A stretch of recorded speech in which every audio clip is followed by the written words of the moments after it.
দর্শক, মিরপুরে বিসিবিতে একটি ব্রিফিং চলছে, ওখানে আমাদের এক সহকর্মী আছেন, আমরা সরাসরি সেখানে চলে যাব এবং আমরা জানি কিছুক্ষণ আগে এখানে একটি অভিযান পরিচালনা করেছিল দুদক।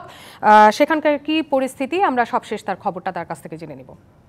দেখানো হয়নি, তো সেই হিসেবে এই যে টাকা সরানো বা আত্মসাতের ইস্যুটা এখানে আরও একটু বাড়তে পারে, বেশ কোটিও প্লাস হতে পারে।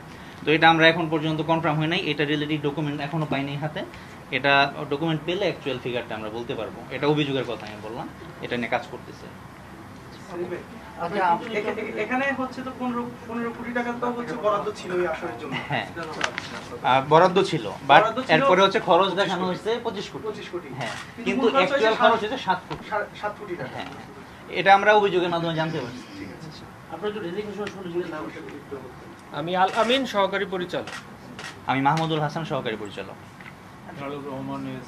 আচ্ছা, আমরা একটু বিসিবির কাছ থেকে, যেহেতু তারা আসছেন, আপনাদের এই যে নথিপত্র দিচ্ছে বা আপনাদের একটু ভাই মানে একটু